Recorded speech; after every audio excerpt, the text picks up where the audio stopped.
दोस्तों, मैं समीर आपको स्वागत करता हूं आपका अपना YouTube channel study with Sameer पर। तो दोस्तों, 2 क्लास हम लोग का कंप्लीट हो चुका है फिजिक्स का। आज है तीसरा क्लास, बल तथा गति के नियम। तो दोस्तों, आज का की पॉइंट्स देख लेते हैं। सबसे पहले हम लोग डेफिनेशन समझेंगे बल, जड़त्व, गति के नियम, बल के प्रकार। बल के प्रकार में इतना सा पढ़ेंगे। तो बल में भी छोटा चैप्टर है, इसमें ज़्यादातर न्यूमेरिकल पूछा जाता है। ओके, और 1-2 पॉइंट्स है जो मैं बताऊंगा आपको। ओके, तो सर चलिए स्टार्ट करते हैं। सबसे पहले है बल। बल का डेफिनेशन क्या है? तो दोस्तों, जनरली सब कोई बोलता है कि मैंने इसके ऊपर बल लगा दिया। कोई बोलता है कि मैं इसके ऊपर बल लगा दिया, इसको मैं यहां से वहां कर दिया, बल लगाया, ताकत लगाया। तो दोस्तों, आज हम लोग इसका डेफिनेशन को समझेंगे कि एक्चुअल में होता क्या है बल। तो बल वो बाह्य कारक है। बाह्य कारक मतलब एक्सटर्नल चीज है जो किसी वस्तु की अवस्था को बदलने का कोशिश करता है या फिर बदल देता है। बाह्य बल एक बाह्य कारक है जो किसी वस्तु की अवस्था को बदल देता है या फिर बदलने की कोशिश करता है। जैसे मान लीजिए, अवस्था 2 प्रकार का होता है। एक होता है गति अवस्था, एक होता है विराम अवस्था। विराम अवस्था तो बल क्या होता है? मान लीजिए कि कोई चीज घूम रहा है, जैसे सपोज पंखा घूम रहा है। पंखा घूम रहा है, अभी क्या करेंगे दोस्तों? एक बाह्य कारक इसमें अप्लाई करेंगे। क्या कर रहे हैं? स्विच को हम लोग ऑफ कर दे रहे हैं, इलेक्ट्रिसिटी हम लोग रोक दे रहे हैं। क्या होगा? पंखा रुक जाएगा। पहले क्या था? एक अवस्था में था। कौन अवस्था में? गति अवस्था में। अब एक बाह्य कारक लगा दिए कि अब इसमें करंट फ्लो नहीं होगा, तो क्या हो गया? अभी रुक गया, अब चल नहीं रहा है, बस ऐसे है। तो वो विराम अवस्था में आ गया। तो इसको क्या किया? वो बदल दिया। तो बदला क्यों? क्योंकि उसमें हम लोग बल लगाए। ओके, सपोज कोई वस्तु विराम में है। ओके, इसके ऊपर हम लोग क्या कर रहे हैं? फोर्स अप्लाई कर दिए, एक बाह्य बल अप्लाई कर दिए। तो क्या होगा इसका? कि पहले विराम में था, अब ये क्या होगा? गतिशील होने लगेगा। यहां से यहां चलने, एक जगह से दूसरी जगह पथ ट्रैवल करेगा, पथ कवर करेगा। ओके, किसके कारण पथ ट्रैवल करेगा? एक बाह्य कारक लगाए हैं। ओके, तो चलिए दोस्तों, बल का डेफिनेशन एक बार समझते हैं और उसके बाद आगे बढ़ते हैं। बल वह बाह्य कारक है जो किसी वस्तु की अवस्था को परिवर्तित करता है या फिर करने का कोशिश करता है। अगर वो गति अवस्था में है तो उसको विराम अवस्था करने का कोशिश करेगा या फिर उसको विराम अवस्था में लेके आ जाएगा। अगर वो विराम में है तो उसको गति में लाने का कोशिश करेगा या फिर गति अवस्था में वो लेके आ जाएगा। ये जो इंसिडेंट हो रहा है, जिसके कारण हो रहा है, उसी को हम लोग क्या कहते हैं? बल कहते हैं। ओके, चलिए हम लोग आगे बढ़ते हैं। अब आ गया जड़त्व। जड़त्व क्या है? देखिए, जनरली जब कोई वस्तु की अवस्था को परिवर्तित किया जाता है, अवस्था हम 2 प्रकार का आपको बताए हैं, एक विराम अवस्था, एक गति अवस्था। तो जब कोई वस्तु का अवस्था चेंज होता है तो वो वस्तु क्या सोचता है कि मैं अपनी अवस्था को परिवर्तित ना करूं। मैं विराम में हूं तो मैं विराम में ही रहने का कोशिश करूंगा। अगर मैं गति हूं तो गति में ही रहने का कोशिश करूंगा। वो जो प्रॉपर्टी है, वो जो गुण है कोई वस्तु का, कोई पदार्थ का, उसको क्या कहते हैं? उसको जड़त्व कहते हैं, उसे इनर्शिया कहते हैं। ऐसे जनरली समझेंगे, जब कोई वस्तु की अवस्था बदलता है तो अवस्था बदलने के लिए जो विरोध करता है, एक गुण है उसके ऊपर, उसके अंदर एक गुण है जिसके चलते वो अवस्था परिवर्तन नहीं करना चाहता, विरोध करता है, उसे क्या कहते हैं? उसे जड़त्व कहते हैं। ओके, चलिए देखते हैं, गति के नियम के बारे में पढ़ते हैं। अब आ गया हम लोग का गति का नियम। तो दोस्तों, गति का नियम जनरली हम लोग जानते हैं कि न्यूटन के 3 गति का नियम है। पहला नियम, दूसरा नियम, तीसरा नियम।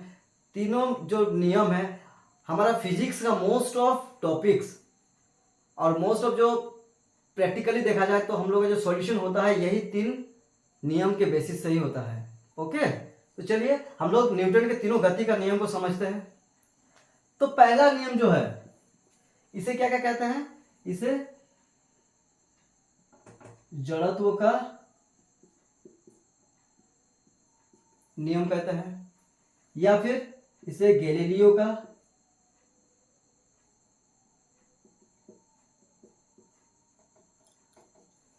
यह हुआ प्रथम नियम। अब प्रथम नियम क्या डिफाइन करता है, क्या बताता है हम लोग को? न्यूटन जो पहला नियम दिया तो वो हमारे संसार के लिए क्या जरूरत है उसका, तो वो जरूरत हम बताते हैं आपको। देखिए, वो बताया कि कोई भी वस्तु तब तक अपनी अवस्था में रहेगा,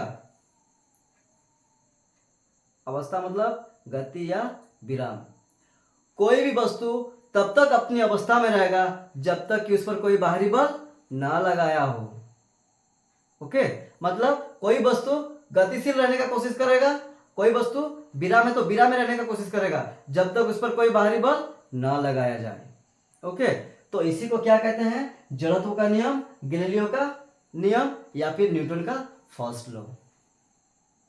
ओके, इसे बल का परिभाषा भी कहते हैं।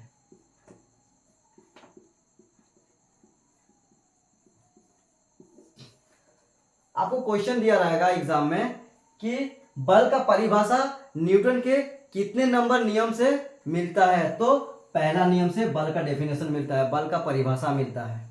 ओके, तो आते हैं अगला। चलिए, दूसरा नियम क्या बताता है दोस्तों? दूसरा नियम से हम लोग बल का व्यंजक को जानते हैं, m=F=m × E। अब आप पूछिएगा कि ये क्या है, इसको हम लोग एलोबरेट एक्सप्लेनेशन से समझते हैं। देखिए, कोई भी वस्तु के ऊपर जब बल लगाया जाता है तो उसमें जो संवेग चेंज होता है टाइम के साथ। अब यहाँ एक क्वेश्चन आने वाला है दोस्तों, संवेग क्या होता है? देखिए, संवेग होता है p क्या होता है? मास इंटू वेलोसिटी, ठीक ना। अब आप बोलेंगे मास इंटू वेलोसिटी, तो लिख दिया खाली बस। देखिए, मास क्या होता है? कोई वस्तु का द्रव्यमान, कोई वस्तु है उसका कुछ वजन है। वेलोसिटी क्या है? वेग, हम लोग पिछले क्लास में पढ़े हैं वेग। तो वेग से क्या होता है कि कोई वस्तु समय के साथ कुछ डिस्टेंस तय करेगा। तो अगर उसमें कोई वस्तु में मास है और मास के साथ कोई वस्तु समय के साथ अपना कुछ समय के साथ अपना कुछ डिस्टेंस तय कर रहा है, तो उसे क्या कहेंगे? मोमेंटम कहते हैं। इसे पी से सोचते हैं, इसको संवेग कहा जाता है, संवेग। ओके, तो संवेग समझ में आ गया।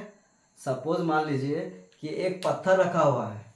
ओके, एक मेरे हाथ में एक पत्थर है, ये 5 किलो का पत्थर मेरे हाथ में है, ठीक है। अब मैं क्या कर रहा हूँ, इसके ऊपर फोर्स अप्लाई कर रहा हूँ। तो फोर्स अप्लाई कैसे करूँगा? फोर्स तो यहीं पे फोर्स अप्लाई करूँगा ना। कैसे? इसका कुछ द्रव्यमान है, इसका कुछ मास है, अब इसको कुछ स्पीड से इसको फेंक रहे हैं। ओके, तो ये जो पूरा घटना हो रहा है, इसी को क्या कहते हैं? इसी को संवेग कहते हैं। पहले हम लोग संवेग को समझते हैं। संवेग क्या होता है? मास इंटू वेलोसिटी, द्रव्यमान और वेग के गुणनफल को संवेग कहते हैं, बस। ओके, तो दूसरा नियम क्या स्टेट्स करता है, क्या बताता है कि कोई वस्तु में अगर हम लोग फोर्स अप्लाई कर रहे हैं तो उसमें जो संवेग परिवर्तन का दर है, संवेग जो चेंज हो रहा है उसमें, वो क्या होता है? समानुपाती होता है। समानुपाती मतलब क्या होता है कि अगर बल जितना फोर्स लगाएंगे उतना संवेग का दर क्या होगा? उतना बढ़ते जाएगा। जितना कम बल लगाएंगे, जितना कम फोर्स लगाएंगे, उसमें जो संवेग है उसकी परिवर्तन का दर क्या होगा? कम होते रहेगा। ओके, तो चलिए जनरली जानते हैं। संवेग परिवर्तन दर बोले तो एम बी पहले था, अभी क्या हो गया? M u. Final velocity minus initial velocity, बड़ा से छोटा को माइनस किए।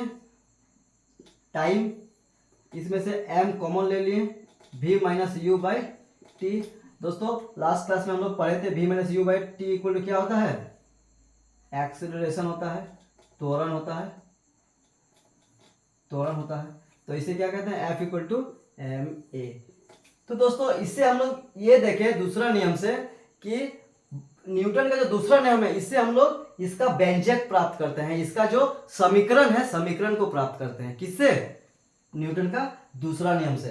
पहला नियम से डेफिनेशन, दूसरा नियम से उसका व्यंजक, व्यंजक मतलब इसका समीकरण प्राप्त करते हैं। ओके, दूसरा नियम क्लियर है।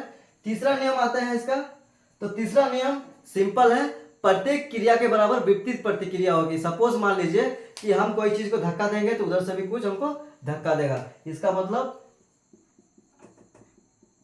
एक साइड में पॉजिटिव, एक साइड में नेगेटिव। ओके, जितना इधर से, जैसे कोई चीज को कोई बॉल को अगर दीवार में मारेंगे तो मारने के बाद तुरंत मेरे पास आ जाएगा। तो क्रिया जितना लगा रहे, जितना स्पीड से दे रहे उतना स्पीड से भी हमको दे रहा है। तो इसी को कहते हैं प्रत्येक क्रिया के बराबर विपरीत प्रतिक्रिया होती है। वही है तीसरा नियम। ओके, बाकी इस सबका जो ई है, इसे जो भी न्यूमेरिकल्स बनेगा उसको हम लोग और दूसरे वीडियो में देखेंगे, क्योंकि अभी जो 11 दिन का 11 मैराथन हम लोग का चल रहा है, इसमें खाली थ्योरी पोर्शन चलेगा। थ्योरी को हम लोग एक एक करके अच्छे से समझेंगे एक्चुअल में, प्रैक्टिकली कि है क्या एक्चुअल में। ओके दोस्तों, चलिए नेक्स्ट टॉपिक में आते हैं। नेक्स्ट टॉपिक आपका है बल के प्रकार। बल तो हम लोग पढ़ रहे हैं, अब हम लोग पढ़ेंगे बल के प्रकार। ओके, तो चलिए दोस्तों आते हैं बल के प्रकार। तो बल अभी हम लोग पढ़ रहे हैं, बल का प्रकार को पढ़ेंगे। तो सबसे पहले है संतुलित बल। इसको समझते हैं कि मान लीजिए एक बड़ा सा पत्थर है, उसमें हम कुछ न्यूटन अप्लाई कर रहे हैं फोर्स उसको सरकाने के लिए, लेकिन उसको हम एक जगह से दूसरी जगह नहीं कर पा रहे हैं। क्यों? क्योंकि वो भी एक ऑपोजिट फोर्स लगा रहा है मेरे ऊपर। जैसे हम ठेल रहे ऐसा करके, तो वो भी हमको ठेल रहा है। तो अगर रिजल्टेंट फोर्स अगर जीरो आ जाएगा तो उसे क्या कहेंगे? संतुलित। इससे क्या होगा? वस्तु ना आगे जाएगा ना पीछे जाएगा, वहीं पे रहेगा। ठीक है। अगर मान लीजिए थोड़ा छोटा पत्थर है और थोड़ा ज्यादा फोर्स लगा दिए तो क्या होगा? उसको हम एक जगह से दूसरी जगह हटा सकते हैं। तो क्या होगा उसमें? उसके असंतुलित बल कहेंगे। क्यों? क्योंकि मैं वो पत्थर से ज्यादा फोर्स उसके ऊपर लगा दिया हूं, इसीलिए वो क्या है? वो असंतुलित बल का एग्जाम्पल हो गया। ठीक है, संतुलित बल, असंतुलित, बस खाली समझना है कि बल के प्रकार है। ये एग्जाम में बहुत रेयर केस में देता है, इसीलिए उतना टेंशन लेने का जरूरत नहीं है। चलिए नेक्स्ट आते हैं। एक होता है अभिकेंद्रीय बल, एक होता है अपकेंद्रीय बल। ये दोनों को समझना बहुत जरूरी है। अब देखिए इसको एकदम इजी एग्जाम्पल के साथ आपको समझा देते हैं। एक होता है अभिकेंद्रीय,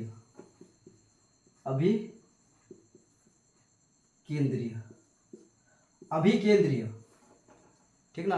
अब बाद में क्या होगा ना, कन्फ्यूजन होने लगा कि अभिकेंद्रीय कौन वाला है और एक अपकेंद्रीय कौन वाला है। तो दोनों में कन्फ्यूजन को भी मिटा देते हैं। देखिए अभिकेंद्रीय बल और एक है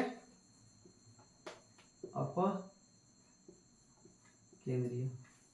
ठीक है, अभी देखिए एकदम इजी एग्जांपल लेंगे जो दैनिक जीवन में हम लोग फेस करते हैं। सपोज अभिकेंद्रीय, देखिए ये दोनों एक सर्कल के ऊपर बेस्ड है, एक सर्कल के ऊपर बेस्ड है। एक सर्कल में किस प्रकार का बल लगता है? सपोज मान लीजिए कि आप ऐसा करके जा रहे हैं और एक रास्ता है इधर मुड़ने का, आप ऐसे करके जा रहे हैं, अभी रास्ता में आपको इधर घूमना है। अगर आप इधर से घूम रहे हैं, अगर आप मान लीजिए अचानक ब्रेक मार देंगे तो आप इधर गिरेंगे कि इधर गिरेंगे? तो ऑब्वियसली आप ब्रेक मार के देखिएगा, इधर से अगर जा रहे होंगे, अगर यहाँ ब्रेक मार देंगे तो आप इधर गिरेंगे, मतलब केंद्र की ओर आप गिरेंगे, केंद्र की ओर गिरेंगे। तो जब कोई फोर्स केंद्र की ओर लगेगा उसे अभिकेंद्रीय बल कहेंगे। ठीक है, और अपकेंद्रीय बल किसको कहेंगे? जो इसके बाहर लगेगा। सपोज इसका भी एग्जांपल एक दे देते हैं। एक सूता लीजिए, उसके एंड पोजीशन में उसका लास्ट में क्या कीजिएगा? पत्थर बांध जैसे करके घुमाइए। ठीक ना, तो घुमाएंगे तो क्या होगा? पत्थर तो अचानक अगर मान लीजिए कि छूटेगा ना, तो आपका यहां नहीं लगेगा, उछल जाएगा उधर।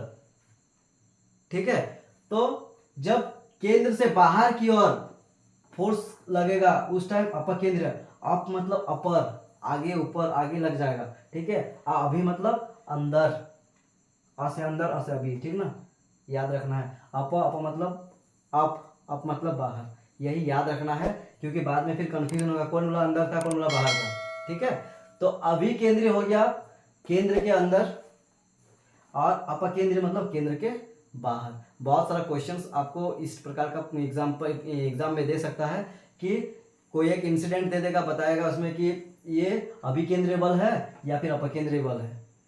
ओके, अब आते हैं हमारा लास्ट टॉपिक, घर्षण बल। दोस्तों जनरली घर्षण बल होता क्या है? घर्षण से ही आ रहा है, घिस रहा है। घिसना मतलब ही होता है घर्षण, ठीक ना। ये देखिए जनरली जब भी गति जिधर होगा उसको अपोजिट में ही काम करेगा। अगर हम आगे जा रहे हैं, गति आगे कर रहे हैं, तो घर्षण मेरा पीछे लग रहा है। ओके, बस इतना याद रखना है। जो गति की दिशा के अपोजिट में जो बल कार्य करता है उसे क्या कहते हैं? उसे घर्षण बल कहते हैं। अगर घर्षण को आपको कम करना होगा तो क्या करेंगे? तेल लगा देंगे, उसमें मोबिल लगा देंगे। मान लीजिए फर्श में चल रहे हैं, तो बहुत सारा खुरदरा जमीन है, तो उसमें घर्षण ज़्यादा काम करेगा, ठीक ना। तो अब क्या होगा, आप जल्दी जल्दी भाग पाएंगे। अगर घर्षण को कम करना होगा तो क्या करेंगे? उसको पलस्तरा करवा दीजिए, उसको लेवल करवा दीजिए। उससे भी और ज़्यादा घर्षण कम करना है तो टाइल्स लगवा दीजिए। तो ठीक है दोस्तों, घर्षण समझ में आ गया। तो हम लोग का तीसरा टॉपिक खत्म हो गया, बल तथा गति के नियम। बाकी जब हम लोग एसएससी में पढ़ेंगे, एसएससी में, तो उस टाइम क्या करेंगे, इसको बहुत डिटेल्ड में पढ़ेंगे। ओके, तो दोस्तों हमारा वीडियो अगर आपको अच्छा लग रहा है तो सब्सक्राइब कीजिए, और अगर आपको इससे हेल्प मिल रहा है तो अपने दोस्तों को भी सेंड कीजिए, अपने दोस्तों की शेयर कीजिए, और लाइक कमेंट और शेयर करने मत भूलिए, क्योंकि अगर किसी दूसरा को भी मिलेगा तो इसका बेनिफिट कम से कम आपका दोस्त लोग भी तो ले सकें। ओके, चलिए, जय हिंद, जय।